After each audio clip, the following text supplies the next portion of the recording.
নমস্কার, আশা করি সবাই ভালোই আছেন। আজকে চিকেন পকোড়া বানিয়েছি, সেইটাই আপনাদের সঙ্গে শেয়ার করেছি। বোনলেস চিকেন নিয়েছি, একটা ডিম ভেঙে দিয়েছি, আদা রসুন বাটা দিলাম, গোলমরিচ গুঁড়ো দিলাম আর ঝাল লঙ্কার গুঁড়ো দিচ্ছি। যেমন আপনারা ঝাল খাবেন সেই বুঝেই দেবেন। আমরা একটু ঝাল ঝাল পকোড়া খাবো, সেই জন্য একটু বেশি করে গোলমরিচ আর লাল লঙ্কার গুঁড়ো দিয়েছি, মানে ঝাল লঙ্কার গুঁড়ো। স্বাদ মতো লবণ দিলাম আর 3 চামচ কর্নফ্লাওয়ার দিলাম।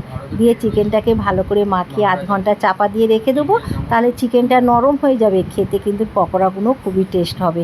এবার মাখিয়ে চাপা দিয়ে রেখে দিচ্ছি। কড়াতে তেল দিয়েছি, তেলটা গরম হয়ে গেছে, পকোড়াগুলো ছেড়ে দিলাম, মিডিয়াম আঁচে ভেজে নিচ্ছি। ফুল আঁচে ভাজলে তাড়াতাড়ি লাল হয়ে যাবে আর ভেতরটা কাঁচা থেকে যাবে। উল্টে পাল্টে মিডিয়াম আঁচে পকোড়াগুলো ভেজে নিলাম। ভালো লাগলে চ্যানেলটিকে সাবস্ক্রাইব করবেন, লাইক করবেন, শেয়ার করবেন আর কমেন্ট করে জানাবেন কেমন হয়েছে। আবার দেখা হবে, ততক্ষণে সুস্থ থাকবেন, ভালো থাকবেন আর অবশ্যই পাশে থাকবেন। নমস্কার।